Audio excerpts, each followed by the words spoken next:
Bonsoir à tous, bienvenue sur le plateau Equinox, votre décryptage quotidien de l'actualité de lundi à vendredi entre 19h et 21h. Une dizaine de jours après la clôture du grand dialogue national, divers partenaires du Cameroun expriment leur satisfaction sur les assises de Yaoundé. Seulement, certains de ces partenaires, bilatéraux et multilatéraux, pensent que beaucoup reste à faire afin de trouver les réponses idoines aux attentes légitimes des populations.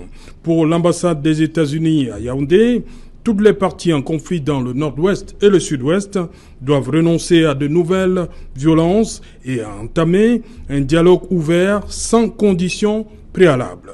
Sur le vieux continent, le Conseil européen appelle à la poursuite du processus tout en renforçant l'inclusivité de tous les acteurs concernés, tant à l'intérieur que dans la diaspora, y compris les femmes, les jeunes et la société civile. Equinox Soir, c'est tout à l'heure à 20h la grande édition d'information présentée par Cédric Noufelet. Tout de suite après, ce sera le débrief du journal.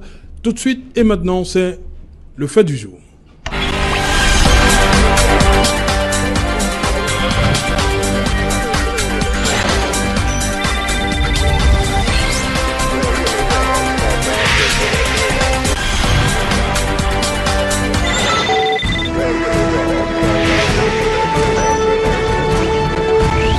Après le grand dialogue national, vers un dialogue inclusif. Pour en parler ce soir, je suis en plateau avec Christian Massoma. Bonsoir Christian. Bonsoir Serge Auto. Bienvenue. Merci pour l'invitation. Ouais, Christian Massoma qui va parler au nom du MRC, de ses alliés. Bien évidemment, je suis là pour représenter ma formation politique et défendre les convictions qui sont les nôtres par rapport à ce qui se passe dans notre pays en ce moment. Et voilà, Christian Massoma, quand on dit MRC, on dit RDPC. Bonsoir, André Luther Meka.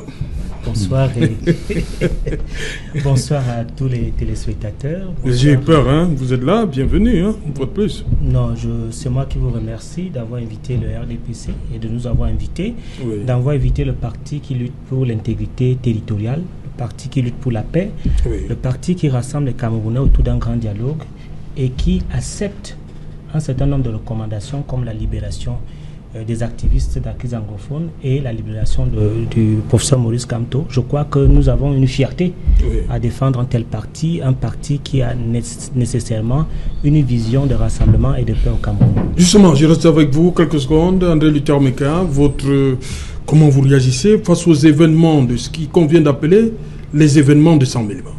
Rapidement. Disons qu'en tant que fils du Sud, je condamne fermement les casses, je condamne les pillages, mais il est clair qu'un certain discours haineux et tribaliste a eu pignon sur rue dans l'opinion.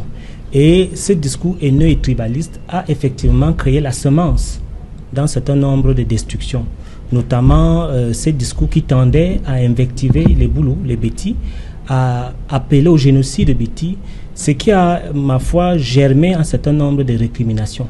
Et je crois que la criminalité qui monte à Saint-Mélima est nécessairement un problème, mais les jeunes en ont profité pour poser tous les problèmes, parce qu'également, comme vous pouvez le savoir, les jeunes nations, donc cette le discours de l'unité nationale, je crois que ce genre d'éparpillement, de clameur sociale n'auront pas droit de citer dans notre pays.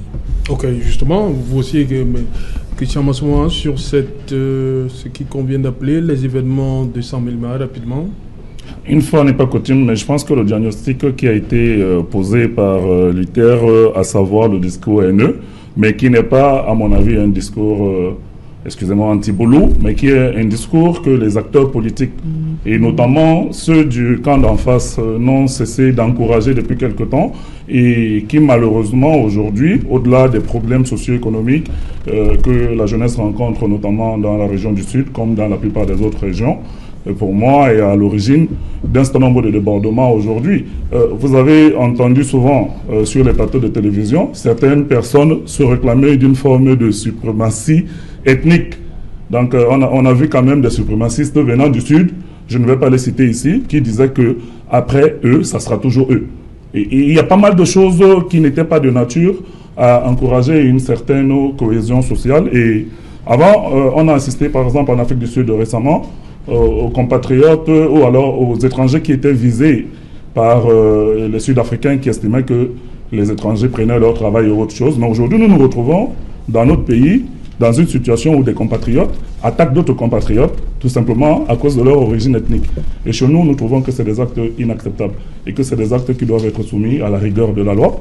Parce que la loi ne doit pas être là chaque fois pour incriminer les militants du MRC qui manifestent pacifiquement. Rappelé, Voilà, la loi doit être là dans ce genre de cas pour rappeler qu'un état de droit ne peut pas être compatible avec de tels débordements et de tels agissements.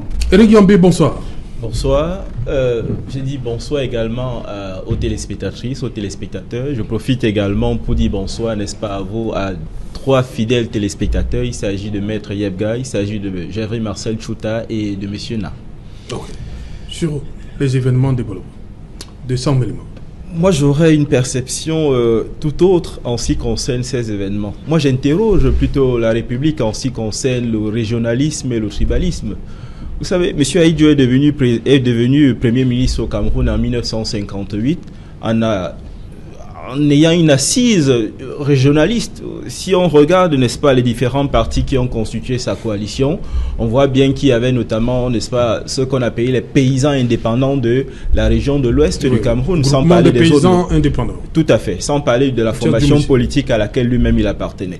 Donc l'État, la République, s'est construite au Cameroun sur la base du régionalisme.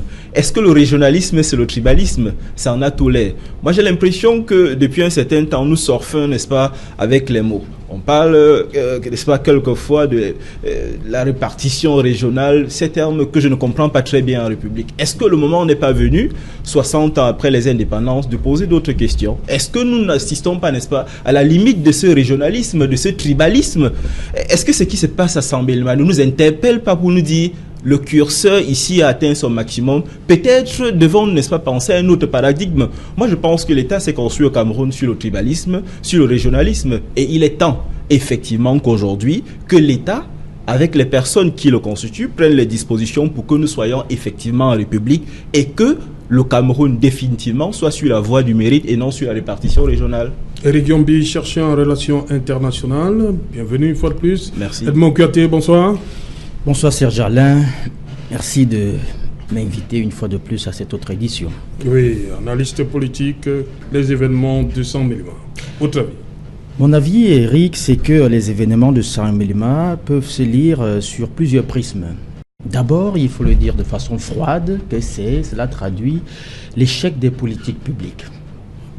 N'est-ce pas, grosso modo, l'échec des politiques publiques, parce qu'il faut le dire, que les jeunes qui se sont livrés à des actes ignomineux du côté de Sam Méléma, il faut le dire ainsi, et je profite pour rappeler que c'est des actes extrêmement condamnables lorsqu'on peut, n'est-ce pas, s'élever et, je vais dire, s'attaquer à à des personnes sous le prétexte qui n'appartiendraient pas à la même communauté que la nôtre. C'est des actes qu'on ne peut pas supporter en République. Et donc, je disais, il faut le dire, que ces jeunes-là, c'est des jeunes qui, pour la plupart, baignent dans la précarité, dans la déshérence, le chômage, et donc c'est pour ça qu'un jour ordinaire, un jour œuvré, vous pouvez voir se rassembler en un laps de temps près de 1000 jeunes, 2000 jeunes qui déferlent comme ça dans les rues. C'est parce qu'ils ne sont pas occupés, ils sont sous-occupés, et donc c'est pour ça que j'ai dit que premièrement c'est l'échec des politiques publiques en matière d'offre d'emploi, et cela questionne également aussi, n'est-ce pas, nos institutions chargées de former nos jeunes. Est-ce que le contenu de nos programmes aujourd'hui permet à nos jeunes, au-delà, n'est-ce pas, des emplois qu'ils espèrent, n'est-ce pas, je vais dire, du côté de l'État et dans certaines entreprises, est-ce qu'aujourd'hui, les programmes, le contenu des programmes permet à nos jeunes de s'auto-employer, de pouvoir dire que nous avons un métier, même ceux qui ont des diplômes, j'entends licence, maîtrise et autres, est-ce qu'ils peuvent sortir, brandir ces diplômes? Et au-delà de le brandir, c'est dire je suis capable, n'est-ce pas, de participer à la création des richesses dans mon pays. Ce n'est pas possible. Et donc également de ce côté, il faut revoir cela. Mais aussi maintenant, on peut le lire à travers le prisme politique. J'ai bien vu le petit ping-pong qu'il a failli avoir tout à l'heure entre d'un côté le RDPC et de l'autre côté le MRC. Toujours. C'est-à-dire que au moins il y a un dénominateur commun. Ils sont d'accord sur une chose, c'est que le discours politique, le fond du discours politique n'est pas bon. Il est teinté, n'est-ce pas, de n'est-ce pas, d'une certaine pollution à connotation tribaliste. Et donc, le RDPC estime que c'est le fait du MRC. Le MRC estime que c'est le camp d'en face. Moi, je voudrais leur dire que le discours politique au Cameroun en général, il n'est pas bon, que ce soit d'un côté comme de l'autre. Parce que si vous avez les Nganang, vous avez les Mvutu, vous avez, moi je peux citer des noms, vous avez les Nganang d'un côté, vous avez les Mvutu, les Marlène Mvutu de l'autre. Eh bien, quand vous lisez ces discours, lorsque les jeunes le récupèrent, parfois ceux qui tiennent ces discours, les politiques, il faut savoir qu'ils ont tout le temps pour atteindre leur destination. Ils ont besoin d'emprunter des véhicules.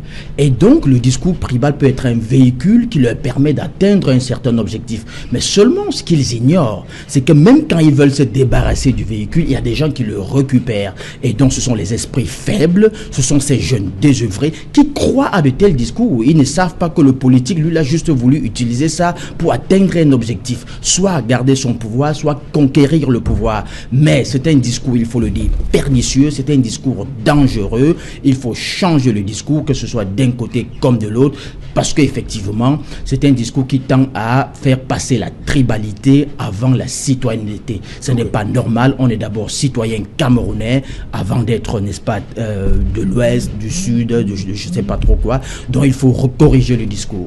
Ok, vous parlez de correction. Je reste avec vous, Edmond Kouyaté. Le grand dialogue national, il s'est achevé. Ça fait une dizaine de jours. Vous comprenez la sortie du Conseil européen quelques jours avant l'ambassade des États-Unis. C'est quoi? On prend le grand dialogue national, peut mieux faire, c'est ce qu'on dit au Cameroun. Mais je crois que la sortie de l'Union européenne nous oblige à faire un peu une rétrospective et à nous poser un certain nombre de questions fondamentalement.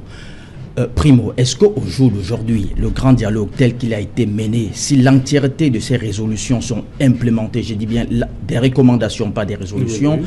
Si les recommandations sont implémentées dans leur entièreté et à la lettre, est-ce que fondamentalement, cela pourrait permettre de ramener le calme et de faire taire la guerre du côté de Nozo? C'est la question. Deuxièmement, est-ce que le dialogue a été mené avec les acteurs principaux, les personnes qui devaient parler du côté de Nozo pour vous appelez les Ambazoniens et autres, cette république virtuelle que j'aime pas trop prononcer?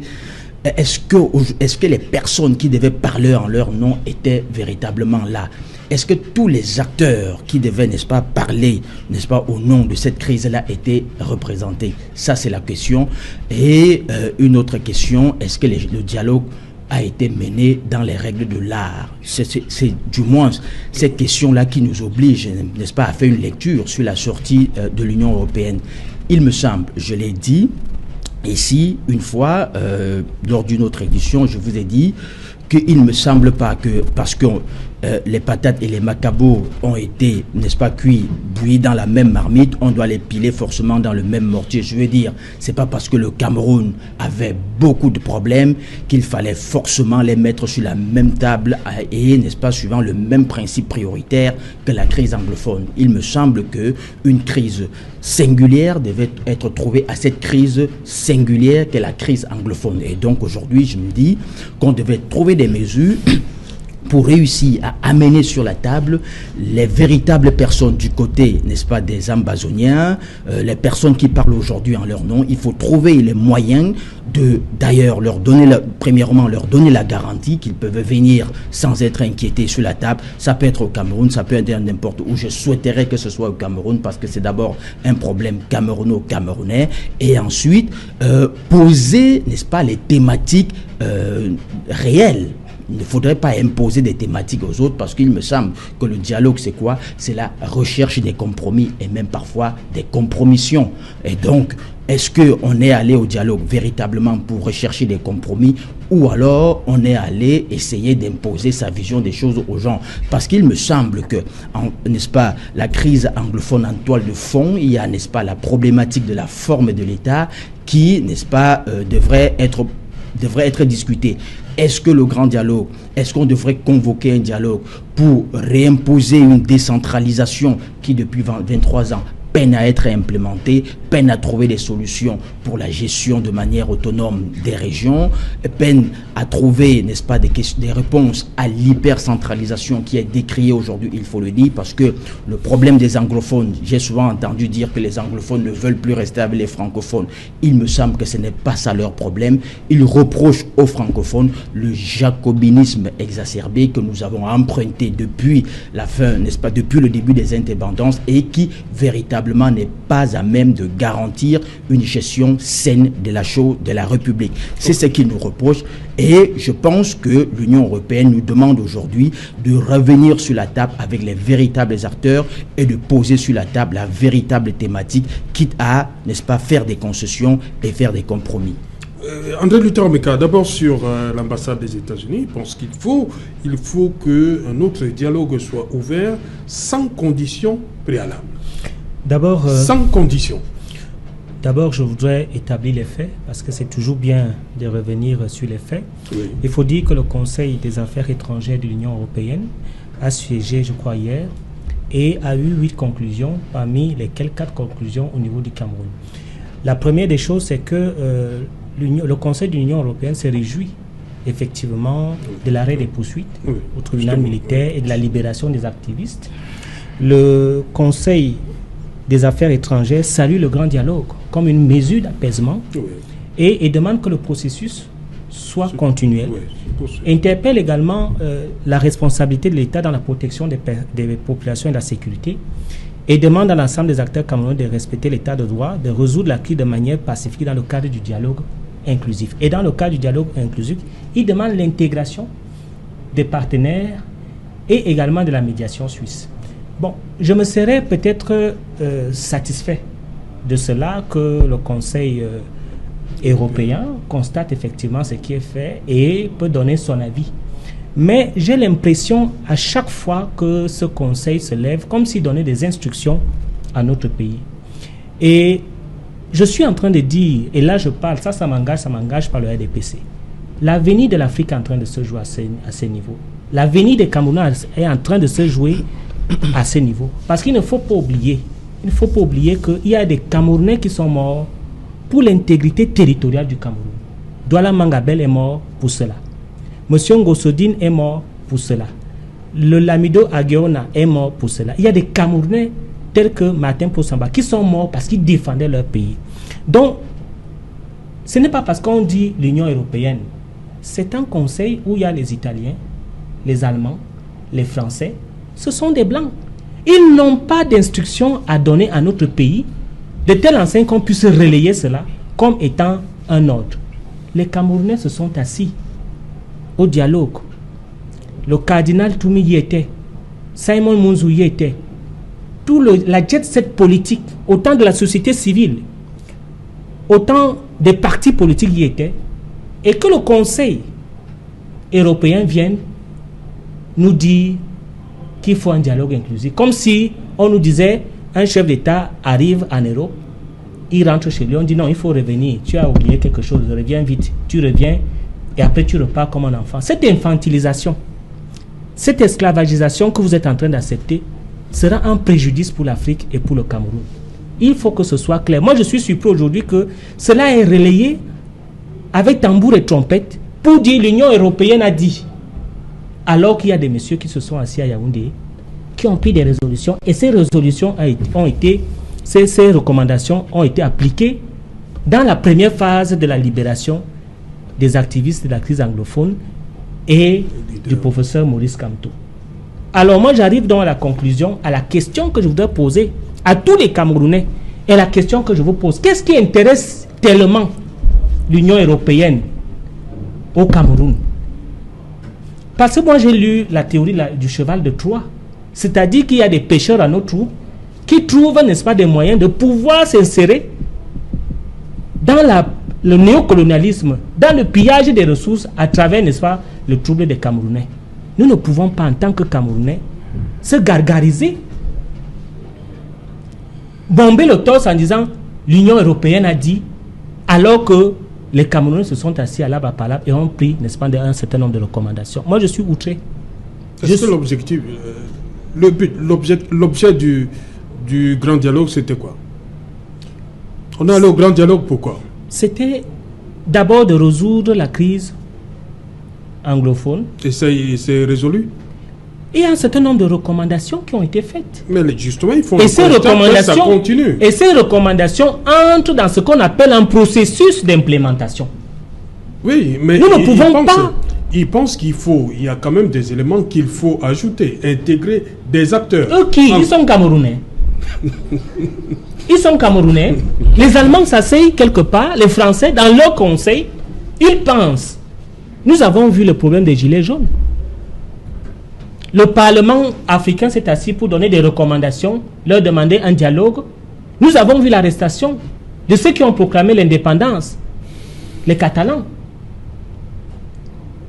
L'Union africaine, à travers le Conseil des affaires étrangères, ou je ne sais pas quoi, s'est assis pour dire il faut reprendre le dialogue. Nous nous réjouissons du fait que ceci, cela. Nous devons faire attention parce que ceux qui acceptent ce genre d'esclavagisation et d'infantilisation vont également subir cela dans l'avenir. Parce qu'ils pensent que comme le RDPC est au pouvoir et qu'on achète le tout venant, la crise anglophone vient, on égorge les gens, on accepte, on fait la promotion, les Blancs s'asseyent dans leur conseil, on accepte, on relaie. Mais sachez aussi que les germes que vous posez peuvent être également nocives par rapport même à vous-même lorsque un jour vous allez accéder au pouvoir. Donc je demande au Cameroun et à tous les Africains de ne pas accepter ça, de ne pas accepter cette infantilisation. Vous voyez le procès du président Gbagbo et de Blé Goudé. Vous voyez les Blancs, ils sont assis là, ce sont des juges, ils parlent en anglais.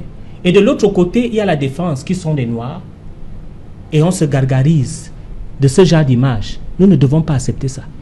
Nous ne devons pas accepter ce qui arrive là, qui n'est qu'un moyen pour le pillage de nos ressources. Parce qu'il faut le dire, et les Camerounais le savent, nous sommes en Eldorado, un scandale géologique d'une richesse immense dont le président Paul Biya a pris la peine en tant que doyen sage de préserver pour les générations à venir. Ok.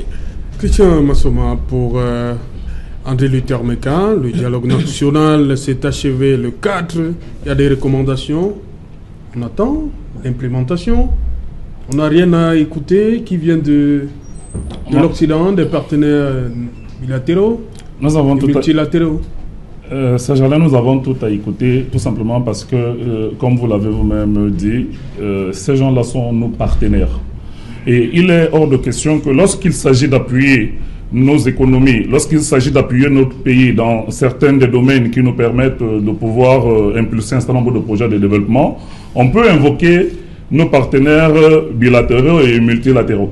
Mais lorsque nous signons des accords, par exemple comme l'accord de Cotonou, il y a un certain nombre de mécanismes qui permettent justement à ces institutions de pouvoir avoir un droit de regard sur le processus même de développement de notre pays à travers les financements très importants que nous donnons. Là, il n'y a pas de problème. Mais lorsque nous prenons leur argent, ça ne pose aucun problème. Ce que je voulais dire, des mécanismes de convocation de ce dialogue jusqu'à sa mise en œuvre et des résolutions et recommandations qui y sont sorties, je pense qu'il y a beaucoup de choses à redire.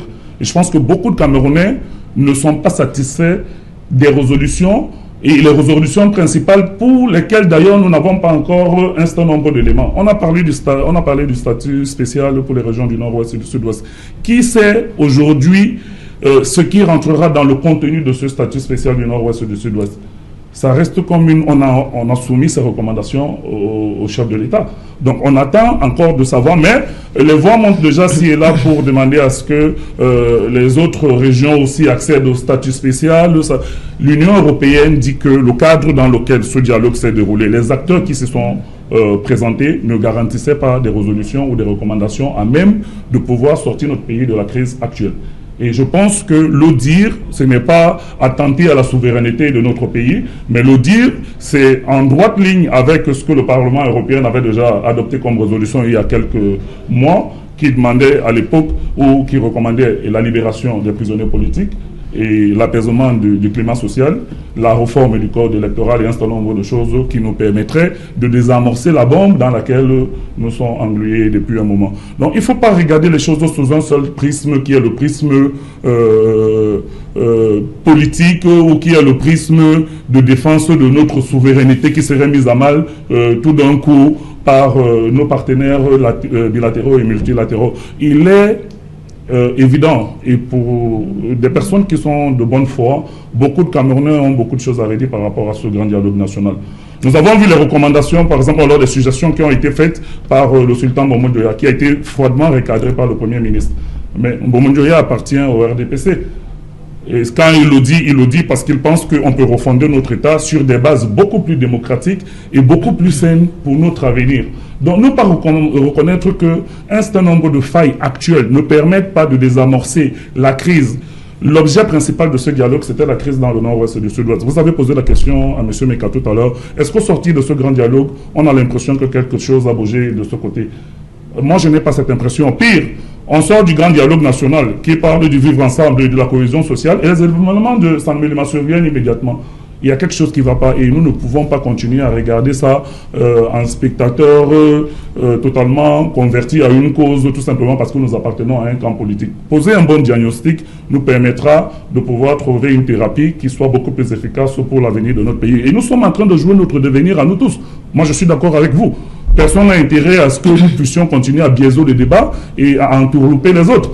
Donc, il y a une constance, c'est que dans le camp du gouvernement aujourd'hui, on pense que les Camerounais ne sont pas suffisamment matures pour cerner les enjeux liés au contexte socio-politique de l'heure. Mais c'est faux.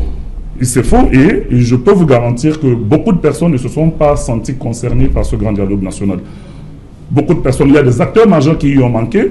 Et quand vous citiez l'opposition tout à l'heure, je ne sais pas de quelle opposition vous parlez, on a vu les opposants à l'opposition dans ce dialogue. On a vu les personnes qui sont là aujourd'hui avec pour seule mission de s'attaquer au MRC à longueur de journée et qu'on appelle l'opposition. Généralement, il y a des clivages pouvoir-opposition. Au Cameroun, il y a une troisième voie désormais qui est constituée des opposants dont la seule mission est d'attaquer l'opposition.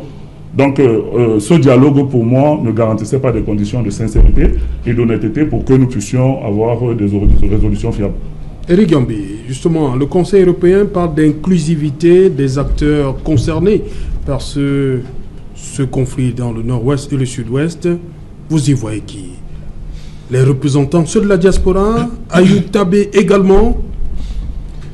Je pense que le discours du chef de l'État du 10 septembre précisait très bien qu'il y aurait à ce grand dialogue national les groupes armés.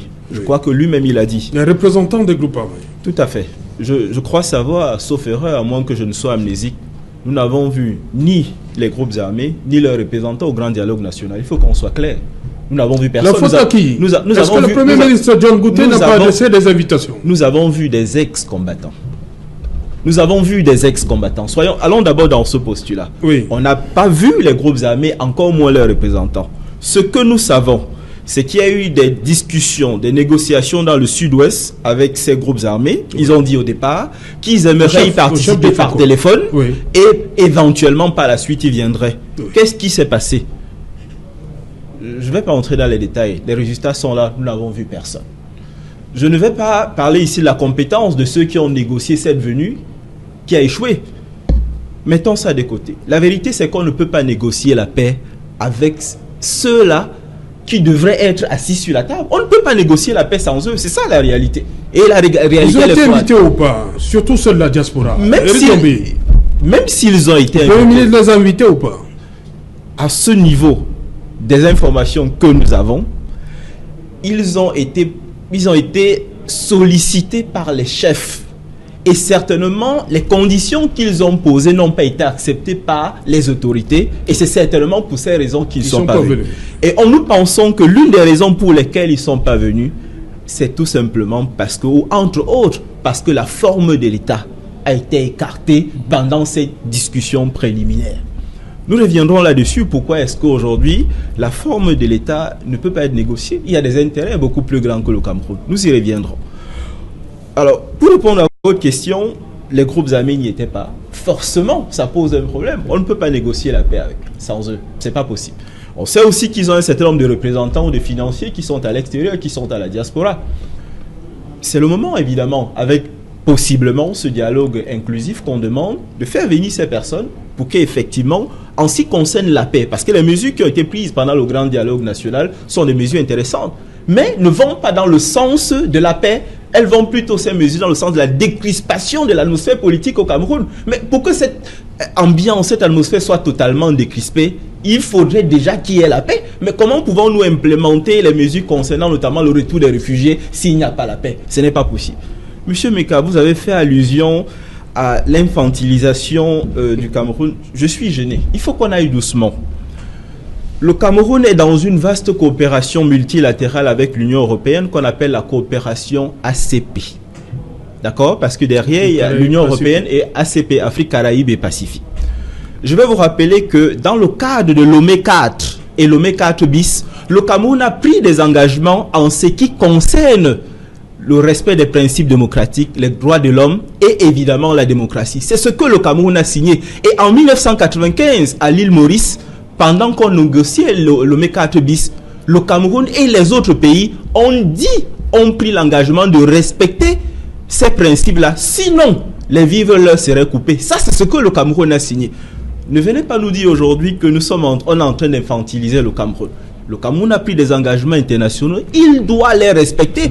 Il ne faut pas que le matin, lorsque le Cameroun est interpellé en ce qui concerne évidemment quelques violations du droit international humanitaire qui sont aussi visibles du côté des Ambazoniens et que le Cameroun se débine en disant mais non, vous êtes en train de nous infantiliser. Il faut qu'on se comprenne. Et on peut même poser par extension une autre question. Quel est le projet du Cameroun évidemment dans les relations internationales? Aujourd'hui, est-ce qu'on peut s'élever pour dire mais quelle est même la position défendue par le Cameroun? Parce que vous avez posé la question, que veut l'Union européenne? L'Union européenne défend ses intérêts parce qu'évidemment, l'Union européenne, c'est le premier partenaire du Cameroun. Mais le Cameroun défend quels intérêts? Personne ne peut répondre à cette question aujourd'hui. Tout simplement parce que nous n'avons pas une démarche, une visibilité en ce qui concerne l'action internationale du Cameroun, si ce n'est aller vers la Chine entre autres pour avoir, n'est-ce pas, des financements pour construire des routes et consorts. Mais nous sommes aujourd'hui dans une démarche internationale où le Cameroun doit lutter pour avoir une certaine influence. D'accord? Le Cameroun doit lutter pour avoir une aura beaucoup plus importante, sans forcément, n'est-ce pas, s'appuyer sur les cabinets de lobbying qui sont aux États-Unis, que l'État du Cameroun paye grassement. Voilà la réalité. Voilà. Edmond Kouyaté. Toujours, le Conseil européen pense que les jeunes devraient être intégrés dans cette, si on peut dire, le dialogue inclusif à venir. Les jeunes, les femmes. On a quand même vu des femmes lors du grand dialogue national. Mais pour le Conseil européen, ils pensent que c'était pas assez. La société civile également. Le problème dans notre société au Cameroun, Serge, c'est qu'on a tout fait pour empêcher qu'il ne se construise, n'est-ce pas, des cercles, ou plus si vous voulez, des structures d'accueil ou alors d'encadrement. Parce que quand vous parlez par exemple des jeunes, quand l'Union européenne parle de jeunes, on n'entend pas qu'on aille se mettre dans un carrefour pour dire tous les jeunes venez, ou alors qu'on invite tous les jeunes du Cameroun dans un stade pour leur dire qu'est-ce que vous pensez. Prioritairement, on devrait se tourner vers des structures d'encadrement des jeunes, où les voix ou alors les desiderata des jeunes s'expriment. C'est-à-dire c'est connu, c'est même parfois codifié. C'est-à-dire que dans un pays comme le Cameroun, s'il y avait des structures d'encadrement des jeunes, d'épanouissement des jeunes, on devrait se tourner vers ces structures pour leur demander qu'est-ce que les jeunes pensent par rapport aux problèmes, n'est-ce pas, aujourd'hui que nous avons au Cameroun. Malheureusement, si je vous demande aujourd'hui, vous allez me dire qu'il y a un Conseil national de la jeunesse, n'importe quoi. Excusez-moi, mais attendez, c'est quoi? Ça représente qui? Ça représente quoi? Faites un Vox Populi n'importe où, dans n'importe quelle rue de Douala ou de Yaoundé ou de Bafoussam, vous demandez, prenez 10 jeunes au hasard, vous leur parlez de Conseil national, ils vont vous dire mais de quoi est-ce qu'on parle? Celui qui va vous dire, vous répondre, vous dire j'ai entendu parler à la télévision, je sais même pas où ça se trouve. C'est ça le problème. Et donc, ces structures-là représentent quoi? Ça représente, n'est-ce pas, dans une société structurée et bien organisée, les structures d'encadrement des jeunes, des femmes et autres représentent, n'est-ce pas, ce mur-là sur lequel on peut frapper la balle et ça renvoie. Mais au Cameroun, ça n'existe pas. Donc vous avez beau frapper la balle, ça va dans le vide. C'est de ça dont il est question. Parce qu'aujourd'hui au Cameroun, je vous le dis très bien, en dehors des associations villageoises où vous pouvez retrouver quelques femmes qui se réunissent, réunissent, quelques jeunes qui se réunissent, mais qui sont beaucoup plus qui sont des associations à caractère plus culturel que, n'est-ce pas, sociopolitique. Vous ne pouvez pas trouver des associations, malheureusement, où vous allez trouver, où vous allez puiser l'idéologie conductive, n'est-ce pas, de la jeunesse ou alors de la gente féminine du Cameroun. Ça n'existe pas. Maintenant, je voudrais revenir sur, n'est-ce pas, un concept qui est défendu par mon ami Luther et qui est souvent excipé, même au plus haut niveau. La souveraineté du Cameroun, mais bon sang, il faut savoir, la souveraineté d'un pays est comparable à la majorité d'un individu. La majorité n'est pas seulement une question d'âge. Il ne suffit pas d'avoir 18 ans ou 21 ans comme l'imposent, n'est-ce pas, les textes fondamentaux dans d'autres pays pour dire qu'on est majeur. Il faut également poser les actes qui vont avec, c'est-à-dire savoir que j'ai 21 ans, je ne devrais plus vivre sous le toit familial, je ne devrais plus tendre la main à mon papa pour lui dire que j'ai des factures à payer, je ne devrais plus, n'est-ce pas, pour me nourrir, tendre la main à papa, je ne devrais plus pour aller à l'hôpital tendre la main à papa. Il s'agit de ça. Mais au demeurant, si vous avez 45 ans et même 55 ans et que pour épouser une femme, c'est votre papa qui épouse, pour nourrir vos enfants, les envoyer à l'école, c'est votre papa qui paye la facture, eh bien, écoutez, ne soyez pas surpris qu'il vienne vous donner la position à prendre sur le lit. Et même ne soyez pas surpris qu'il vous dise que je veux votre femme pour 5 jours ou pour une semaine. Vous n'avez rien à dire parce qu'après, si vous regimbez, il va vous couper les vifs, il ne paye plus les factures. Même si vous n'avez que 17 ans et que vous vous prenez en charge, vous payez votre loyer, vous payez vos factures, vous savez comment vous faites pour vous nourrir, eh bien vous êtes majeur. Vous pouvez dire à quelqu'un, ne franchis pas mes périmètres, il va vous respecter. Parce qu'in fine, à la fin, c'est vous qui vous occupez de vous-même. Le Cameroun aujourd'hui, depuis 2016, est quand même sous programme d'ajustement, nous l'avons oublié. Il me semble que cette question est occultée par les questions politiques. Nous sommes depuis 2016 sous programme d'ajustement et nous savons ce que ça veut dire. Ça veut dire que c'est le FMI qui perfuse notre économie. Et vous croyez que le FMI ne puise pas l'argent dans la rue? Ce sont les États membres qui contribuent. Et donc, une grande partie de cet argent vient précisément de l'Union européenne. Voilà. Et donc, c'est eux qui donnent cet argent. Et donc, ça leur donne, nous-mêmes, nous auto-infantilisons, ça leur donne un droit de regard et même une obligation dans nos affaires internes. C'est de ça dont il est question. Et donc, n'excipez pas l'argument lorsque on vous rappelle que vous avez fait l'argument de souveraineté. Quand il faut qu'on vous rappelle à l'ordre pour vous dire vous avez fait une bêtise, corrigez-vous. Et lorsqu'il faille aller tendre la main pour dire nous voulons construire un pont dans un quartier, vous tapez les mains. Nous voulons construire une salle de classe, vous tapez les mains. Et après, vous-même, vous avez bradé votre souveraineté, et c'est de ça dont il est question. Le jour où le Cameroun sera à même, n'est-ce pas, de définir sa politique économique et trouver les moyens de défendre cette politique économique de manière souveraine, sans tendre la main à qui que ce soit, je pense que ces jours, même les partenaires extérieurs comprendront que avant d'approcher ce pays-là, il faut réfléchir par plusieurs fois. C'est de ça dont il est question. Et donc aujourd'hui, je pense que l'Union européenne est dans ses droits d'interférer dans nos affaires internes. André Luther Meka, le dialogue est achevé, le grand dialogue national est achevé, mais les violences continuent sur le terrain.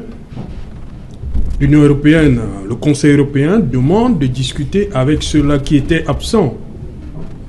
Je voudrais puiser effectivement dans l'histoire.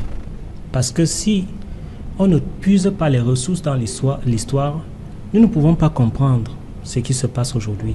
Et le problème de la jeunesse camerounaise, c'est qu'elle ne puise pas dans l'histoire. Je répète, M. Douala Mangabel a été pendu le 8 août 1914 pour avoir défendu ce territoire. Le Lamido d'Agorma a été pendu le 30 juillet 1907 pour avoir défendu ce territoire. Je reprends, Martin Paul Samba a été fusillé sur la place publique le 8 août 1914 pour avoir défendu ce pays.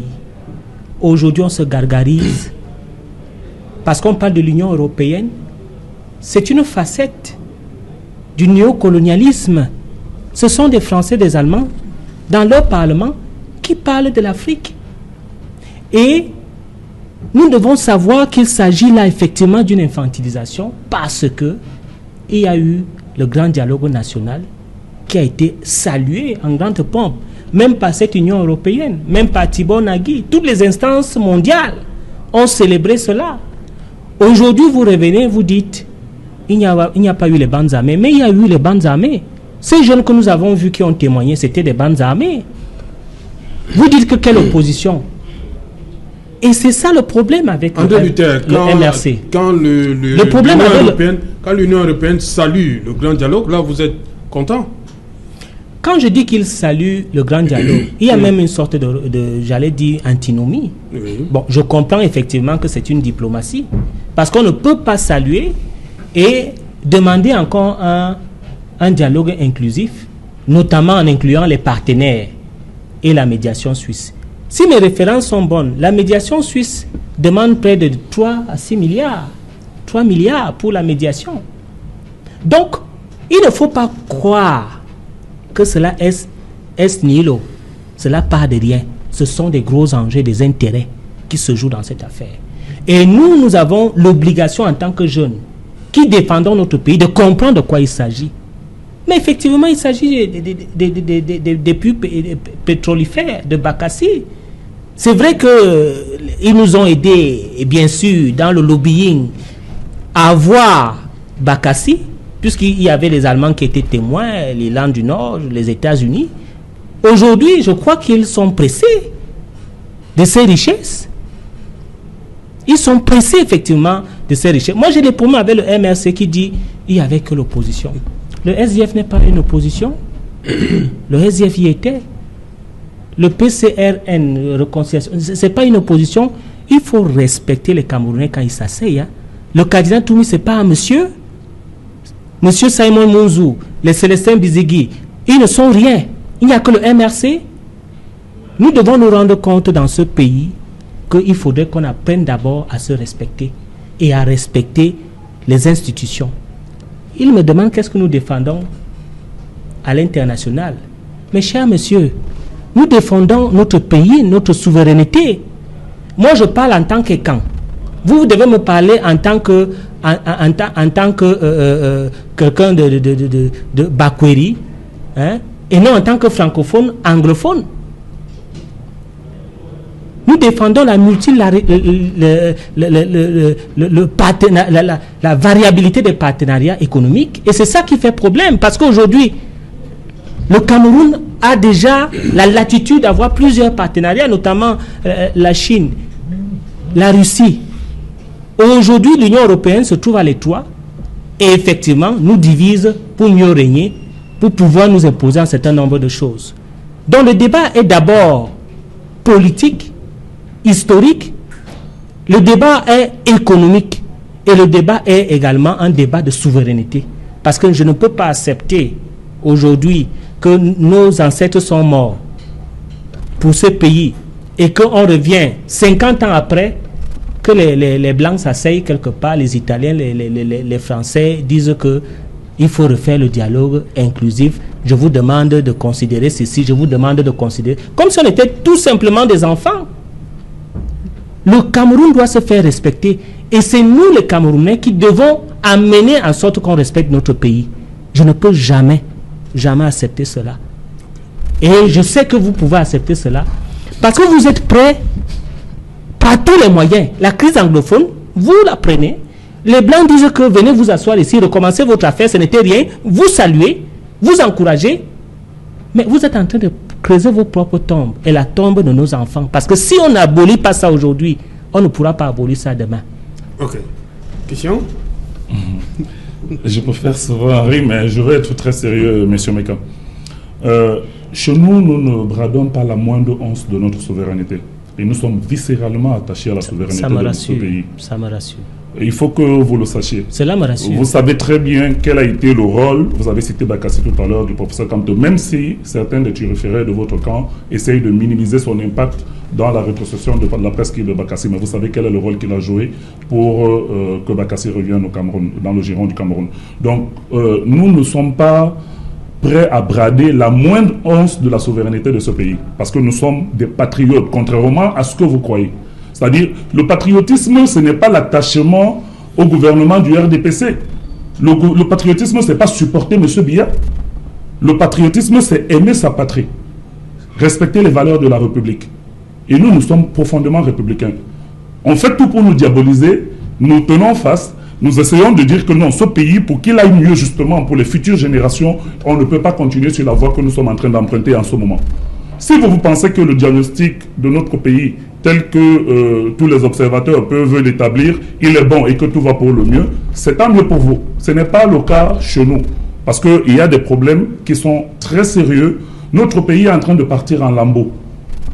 C'est-à-dire, on a l'impression que le capitaine n'arrive plus à maîtriser véritablement le bateau Cameroun. Ça tangue de partout. La crise au nord-ouest et au sud-ouest a été certainement l'élément qui a fait en sorte que on puisse se rendre compte qu'on ne peut plus continuer de cette manière-là. On a dit depuis longtemps que la négociation sur la formule de l'État était un facteur hyper important pour que le Cameroun sorte de cette crise. Parce que dès le départ des revendications, en dehors des revendications corporatistes que vous avez d'ailleurs mentionnées dans votre grand dialogue national, avaient trait à la formule de l'État. Mais chez vous, on ne veut pas discuter de ça. Pire, on ne veut même pas appliquer la Constitution de 1996 que vous avez vous-même révisée, que vous avez instaurée. La régionalisation et la décentralisation restent jusqu'à maintenant des vœux pieux dans ce pays. La loi sur cette décentralisation a même ôté aux collectivités une bonne partie des dévolutions et des compétences qui pouvaient leur permettre de véritablement s'orienter vers des projets de développement. Mais nous sommes là, nous parlons, on est content de la marche du pays, on veut défendre le pays par tous les moyens et faire preuve d'un nombrilisme en accusant le MRC, que c'est le MRC qui diabolise. Le MRC n'a jamais diabolisé ce pays. Je vous le dis de manière claire et nette, ce n'est pas nous qui pillons les caisses de l'État, ce n'est pas nous qui plongeons le pays dans le chaos, ce n'est pas nous qui paupérisons notre jeunesse pour ne pas lui donner un avenir ou une prospérité afin qu'elle puisse s'assumer. Donc nous ne sommes pas derrière les événements de Saint-Mélima. Ce que nous sommes en train de dire, c'est que c'est nous qui, c'est le gouvernement. Vous avez parlé de néocolonialisme tout à l'heure. Ça, c'est un concept qui m'intéresse particulièrement. S'il y a un néocolonialisme dans ce pays, ça veut dire que le gouvernement actuel est en train d'appliquer la politique des colons. Parce que c'est les gouvernements néocoloniaux qui ont continué dans ce pays. Ça veut dire que votre camp est le premier vecteur de ce néocolonialisme et de cette infantilisation du pays. Ce n'est pas nous qui signons les accords avec les partenaires bilatéraux et multilatéraux, c'est vous qui les signez. Quand on vous demande de les respecter, vous nous invoquez l'infantilisation, vous nous invoquez la pendaison des héros que nous respectons, qui se sont battus dans un autre contexte pour une autre façon d'émancipation de ce pays. Donc il faut que nous soyons sérieux lorsque nous débattons. Le MRC n'est pas responsable des maux de ce pays et arrêtez de regarder en permanence du côté. C'est vous qui avez un bilan que vous devez défendre. C'est vous qui devez nous dire pourquoi ce pays est dans la situation dans laquelle il se trouve en ce moment. Donc ce dialogue-là inclusif, il est nécessaire pour que nous sortions de crise. On ne peut pas se voiler la face. La crise au nord-ouest et au sud-ouest n'est pas finie. Il y a des violences qui continuent tous les jours du simple fait que des acteurs principaux qui devaient participer à la résolution éventuelle de ce conflit ont été mis en marge de ce dialogue que vous avez convoqué à Yaoundé. Donc quand nos partenaires nous rappellent que non, pour que nous sortions véritablement de l'ornière, il faut que tout le monde se retrouve sur la table. Le professeur Kanté est encore en prison. Moi je vais vous dire honnêtement, on ne peut pas penser aujourd'hui qu'il ne représente rien dans ce pays. Et que s'il faut faire un dialogue qui permet d'apaiser et de consciences, y compris dans le nord-ouest, que le MRC ne soit pas associé avec tout ce qu'il représente comme dévolution sur le terrain et ce qu'il représente comme aspiration pour les populations. Merci Christian Massouma. On va revenir après le journal de Cédric Noufelé. Le temps d'aller à sa rencontre. Bonsoir Cédric, au menu ce soir. Bonsoir Serge Alain, bonsoir à vos invités. Ce soir, nous parlerons de cette grave crise humanitaire aux portes du Septentrion. Vous le savez, plusieurs localités subissent de graves inondations, des éboulements de terrain, lesquels ont provoqué d'importants dégâts matériels avec de nombreuses familles sans abri. Les populations tirent la sonnette d'alarme. Vous verrez ces images édifiantes sur une catastrophe qui n'a pas encore assez mobilisé les pouvoirs publics pour venir en aide à ces populations. Nous parlerons également ce soir dans le journal de 20h de la réaction de la classe politique à la suite des événements survenus à Saint-Mélima. D'aucuns estiment qu'il s'agit d'un tribalisme qui a été instrumentalisé. D'autres appellent le gouvernement à revoir la forme de l'État afin de permettre aux populations locales d'elles-mêmes de décider de leur avenir. D'autres estiment que c'est un échec des politiques économiques mises en place au Cameroun et d'autres préviennent les Camerounais qui seraient derrière ces actes que le Cameroun ne va pas plonger dans une guerre tribale.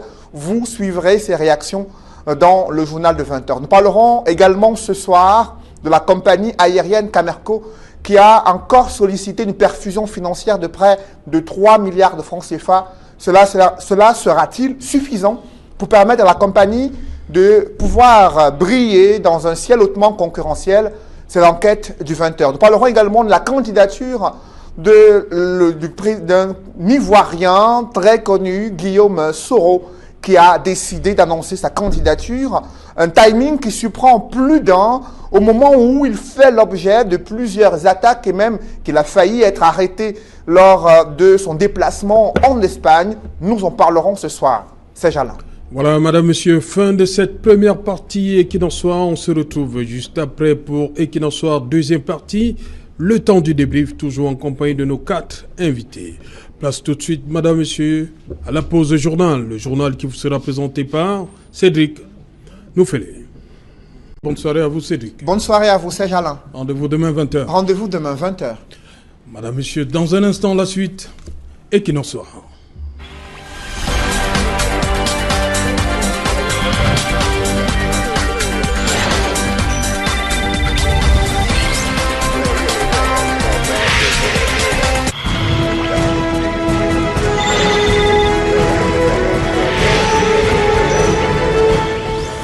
Sur le plateau Equinoxoir, toujours en compagnie de André Luther Meka, Edmond Kouyaté, Eric Yombi et Christian Massoma. Je commence par vous, André Luther Meka. Camerco, 8 ans. Des DG sont passés, repassés. Aujourd'hui, 2 milliards 645 millions. Oui, disons que... Qu'est-ce qu'il faut faire de Camerco? C'est la question que beaucoup de gens se posent. Je crois qu'il faut d'abord épurer la dette de Camerco parce que Camerco a un passif, une dette assez élevée. Et par la suite, je pense qu'il faudrait renforcer les financements parce que beaucoup de gens pensent qu'il faut ouvrir le capital. Je pense que ce ne soit pas une solution pour une entreprise de souveraineté parce que, à mon humble avis, il est important que certaines sociétés, certaines entreprises puissent toujours avoir comme employeur l'État. Alors, il y avait 3 solutions. Je crois que la première solution était soit la dissolution, soit nettement renforcer le capital, soit réduire également le chiffre d'affaires. Et je crois que l'État a décidé d'injecter un certain nombre de fonds qui vont permettre, n'est-ce pas, à l'entreprise de pouvoir fonctionner. Mais aussi, on ne peut ne pas évoquer le fait qu'il faudrait de façon drastique prendre des décisions qui permettent à l'entreprise de pouvoir fonctionner, c'est-à-dire revoir effectivement le déploiement du personnel qui est assez dégraissé un peu, qui est assez large. Essayer aussi d'inciter les Camerounais également à pouvoir apporter un coup de pouce en prenant Camerco de part et d'autre parce qu'aux dernières nouvelles, les vols notamment sous-régionaux étaient déjà arrêtés.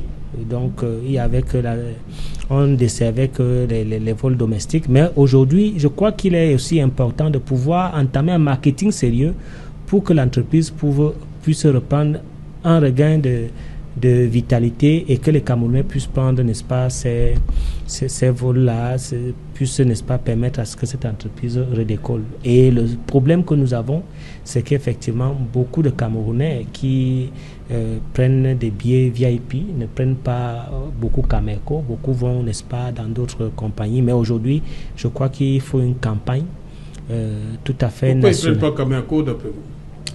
Beaucoup aussi par snobisme,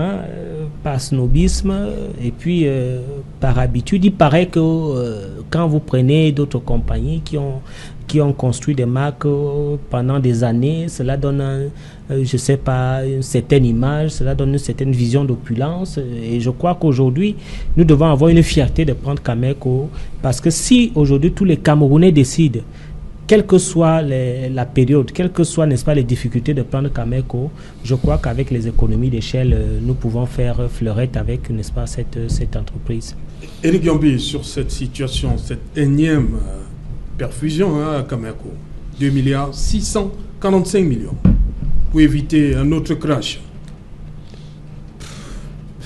Je ne suis pas particulièrement surpris par l'octroi, n'est-ce pas, de cette énième subvention. Mais je me pose la question. Mais ils sont à la recherche, ils demandent. Ce n'est pas encore. Bon, je pense que ce sera acquis dans la mesure où l'État aimerait bien, n'est-ce pas, que cette compagnie vive, même avec une auréole aussi pâle. Moi, je pense que... Vous dites que l'État aimerait que la compagnie vive. Oui. Donc le Cameroun a besoin de Camerco. La vérité, c'est que on a vu qu'il y a environ une année, Camerco réussissait, n'est-ce pas, à desservir certaines destinations domestiques et ça s'est passé plutôt bien. Et puis tout d'un coup, patatras. Donc la question qu'on se pose, c'est effectivement, qu'est-ce qui ne va pas? C'est-à-dire que, est-ce qu'il y a un véritable plan stratégique? Mais le problème n'est pas au niveau de l'existence d'une clientèle. Ce n'est pas à ce niveau que le problème se trouve. Peut-être que le problème, c'est au niveau du management. Mais je pense qu'il y a des experts, certainement, qui se sont exprimés là-dessus, mais nous n'avons pas l'impression que le problème est au niveau de la clientèle. Vous ne pouvez pas dire qu'il manque pas la clientèle. Non, pas du tout. André Luther-Meka a évoqué le cas tout à l'heure. Il y a des gens qui préfèrent d'autres compagnies. Non. Il y a des avions qui, parfois, vaut à moitié plein. Sur les lignes domestiques, Camerco est imbattable. J'ai à plusieurs reprises été à Yaoundé où c'était quasiment impossible de se retrouver à Douala avec un vol de Camerco. Maintenant, sur les vols internationaux, c'est tout autre chose. Oui. Et en ce qui concerne la sous-région ou bien l'Afrique, je pense que Camerco a sa place. Mais pour les vols long courrier comme la France notamment, je pense que Camerco devrait certainement, n'est-ce pas, revoir sa stratégie. Christian Massoma, c'est quoi le problème de Camerco, à votre avis? Non, moi je n'y crois pas du tout. Et vous n'y croyez pas? Non, je n'y crois pas. Je pense qu'on pourra mettre 10 000 subventions à Camerco. Ce modèle de gestion ne garantit pas la compétitivité de cette entreprise. Et quand vous essayez d'analyser les ratios, il n'est pas possible pour Camerco, avec la flotte actuelle, de pouvoir être rentable. Donc si c'est pour des raisons de prestige, ou pour des raisons de fierté nationale, de fierté nationale ou de souveraineté, très cher à M. Mekaï et ses amis, peut-être qu'on va maintenir quand même Camerco juste pour... Pourquoi j'ai posé la question, Eric? On est obligé de faire avec Camerco? Il n'y a aucune raison. On a vu ça par le passé. On a vu la régie FERCAM pendant des années être totalement déficitaire et chaque année l'État a injecté des milliards en termes de subventions. Depuis qu'on a privatisé la régie FERCAM, il n'y a pas eu beaucoup d'investissements nouveaux. Le rail du Cameroun n'a pas beaucoup évolué. Mais ça fonctionne, à votre avis? On fait une discussion. Ça a été rentable. Depuis le 21 octobre 2016, où est passé... depuis le 21 octobre... Intercity. Bon, ça c'est... L'accident, malheureusement, a permis peut-être de tempérer un certain nombre de choses, mais au moins l'entreprise était rentrée dans un modèle de compétitivité qui permettait qu'on puisse travailler avec des ratios et qu'on ne puisse pas, heureusement qu'il a dit tout à l'heure, avoir une compagnie avec 4 ou 5 avions et peut-être 1000 et poussières d'employés. Ce n'est pas possible. Ça ne peut pas marcher. Ça ne marchera pas. Là-bas, ça ne badine pas. Un avion pour tel nombre de personnes. Exactement. C'est comme ça que l'aéronautique est claire là-dessus. Donc, on va maintenir, comme beaucoup d'entreprises qui sont restées dans le giron public, ces entreprises pour des questions de fierté. Souvent, on dit peut-être que c'est des entreprises qui servent aussi à absorber la masse de chômeurs que l'État souhaite voir intégrer ou alors voir s'épanouir à travers, je le sais, j'ai fait des expertises souvent dans des entreprises où vous trouvez que peut-être l'organigramme fonctionnel devrait normalement permettre d'avoir 400-500 personnes, mais vous trouvez 2500, 3000, et le directeur général vous dit qu'il ne peut virer personne. Parce que sur le fait, d'ici la fin de la journée, il aura le coup de fil du Premier ministère, de la Présidence de la République et autres choses. En fait, on va continuer comme ça pendant longtemps et on ne va pas sortir de l'ornière. Camerco ne sera pas rentable, quelles que soient les perfusions. Même si on met 10 milliards aujourd'hui, tant qu'on ne changera pas ce modèle de gouvernance de Camerco et qu'on n'ouvrira pas ce capital, ce qui est nécessaire pour que les investisseurs privés qui viendront avec des masses financières ou des flux financiers puissent avoir des mécanismes de contrôle et de gestion qui soient compatibles avec la gestion de telles entreprises. C'est tout le problème. Il n'y a pas autre chose. Camerco ne marchera pas, quels que soient les financements qu'on va lui accorder. Ça, c'est votre domaine, hein, Edmond Kyaté. Comme a dit le docteur Nietedem, il faut ouvrir le capital. André Luther-Meka lui dit non, il faut que ça reste l'affaire de l'État du Cameroun. Serge Alain, il faut qu'on soit sérieux. Une compagnie aérienne de surcroît qui veut évoluer dans le monde aujourd'hui fortement compétitif, c'est un ensemble de choses mises ensemble. Une flotte conséquente, quantitativement, qualitativement, une expertise managériale avérée, une expertise technique avérée et des fonds qui vont avec. Camerco aujourd'hui n'a ni l'un ni l'autre. Et Camerco, sur le coup, devient une espèce de gouffre à sous qui siphonne, n'est-ce pas, de manière graduelle les fonds de l'État sans possibilité de remboursement. Aujourd'hui, la dette de Camerco est passée entre 2016 et 2019, je crois, de 50 milliards à 90 milliards aujourd'hui. C'est la dette de Camerco. On va faire une perfusion pour essayer de payer les salaires. Vous savez que il y a encore quelques jours, il y avait un mot d'ordre de grève qui était presque annoncé, le personnel qui réclamait 3 mois de salaire, et on s'est débrouillé pour payer 1 mois. Et aujourd'hui, le manager, le directeur est en train de demander 2,5 milliards pour, n'est-ce pas, apurer, n'est-ce pas, les charges salariales et éventuellement d'autres charges. Une entreprise, quelles que soient ses faibles capacités, devrait pouvoir au moins compresser ses charges. C'est-à-dire que même si elle ne fait pas de bénéfices, elle devrait pouvoir compresser ses charges. Et on connaît les charges d'une entreprise, on connaît toutes les charges, que ce soit des charges cycliques, que ce soit des charges, je vais dire définitives. L'entreprise doit pouvoir compresser les charges. Camerco n'est pas à même de compresser ses charges. Les charges liées, n'est-ce pas, au salaire, les charges liées à l'entretien des avions, les charges liées, bref, toutes les charges inhérentes à une compagnie, n'est-ce pas, aérienne. Camerco n'en a pas les possibilités. Et donc, cliniquement, la mort de Camerco doit être annoncée. Et cet oxygène qu'on veut, n'est-ce pas, apporter tout le temps pour dire non, il est juste à l'agonie, il paie encore vite, il faut qu'on arrête ça. C'est un théâtre qui est de mauvais goût et qui financièrement commence à peser dans une situation économique morose comme la nôtre, où l'État peine à trouver des fonds pour pouvoir assurer un certain nombre de charges. On ne peut pas se permettre tout le temps de demander 2,5 milliards aujourd'hui. Demain, on va en demander 5. Et après en demander non. Je pense que ce qu'il faut faire aujourd'hui, si l'État, il faut sacrifier la fierté nationale, parce que c'est la seule raison qui justifie encore l'existence de Camerco.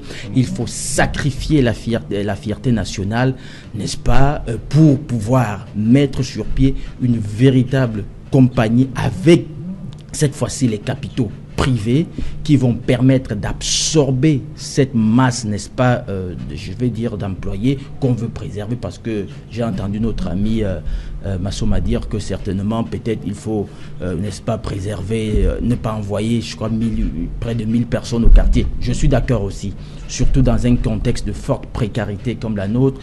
Il ne faudrait pas envoyer les personnes, n'est-ce pas, ces Camerounais-là dans la rue. Je suis d'accord, mais ce qu'il faut faire aujourd'hui, c'est qu'il faut mettre en place une véritable compagnie aérienne avec tout ce que je viens de citer, une flotte qualitative et quantitative, une expertise technique, une expertise administrative, et tout cela ne peut être fait qu'avec l'ouverture des capitaux, ou alors avec la dissolution de Camerco.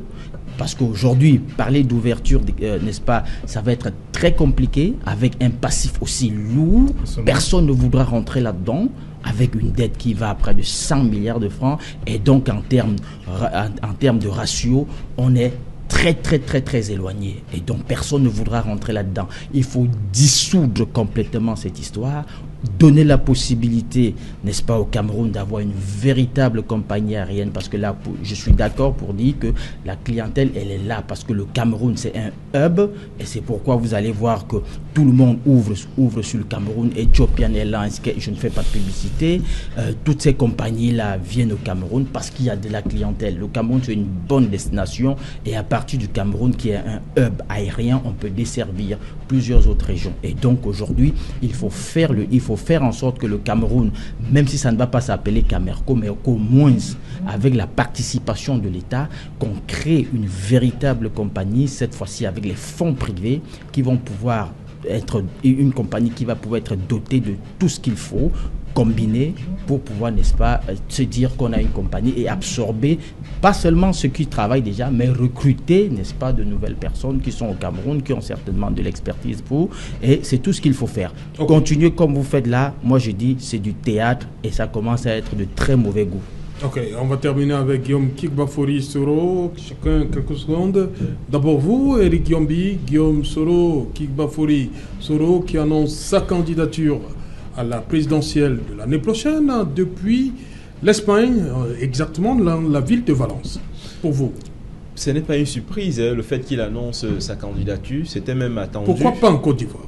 Pourquoi pas en Côte d'Ivoire? Parce que je crois qu'il a dit, en Côte d'Ivoire, il y a, comment dirais-je, il a en face de lui beaucoup d'ennemis politiques, vu sa trajectoire. Ça change quoi qu'il annonce ça en Espagne? Peut-être qu'il va chercher, n'est-ce pas, ailleurs, au sein de cette diaspora ivoirienne, une sorte des applaudissements qui, de manière... Des applaudissements? Oui, des applaudissements, de telle sorte qu'en faisant une translation rectiligne, ça donnerait, n'est-ce pas, l'image d'un très bon candidat.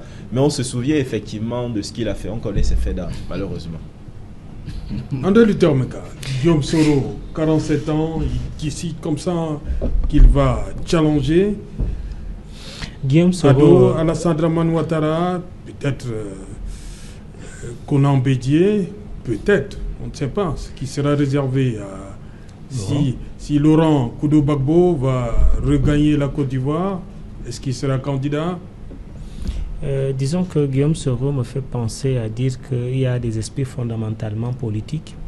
Je me suis souvent posé la question s'il peut vivre au-delà du pouvoir, parce que j'ai constaté qu'effectivement, dans tous ses actes, il est à la conquête permanente du pouvoir. C'est pas ça l'homme politique?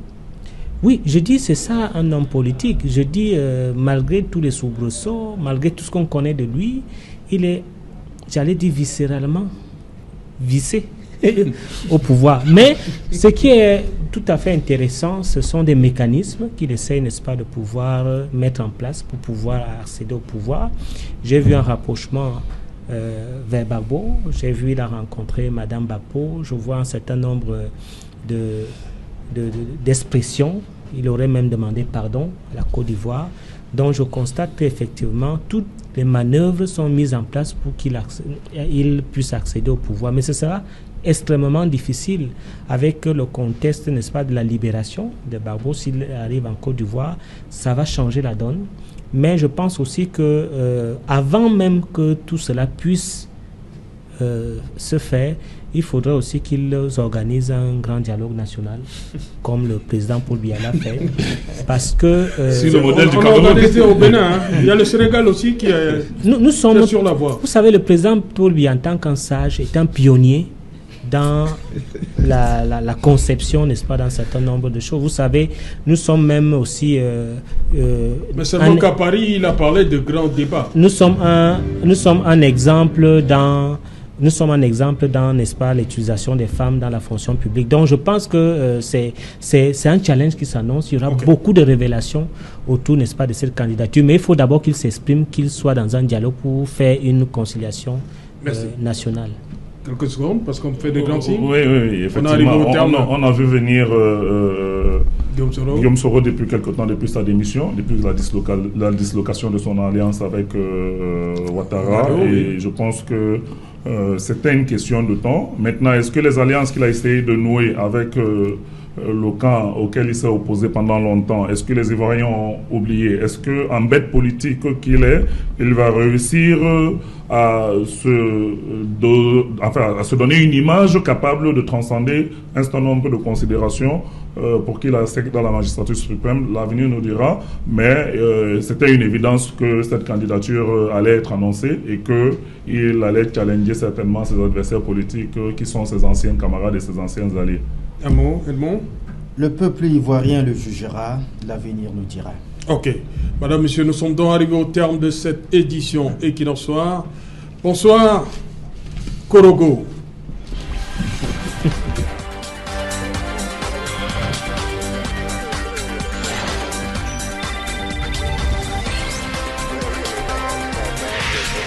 Janvier 2005.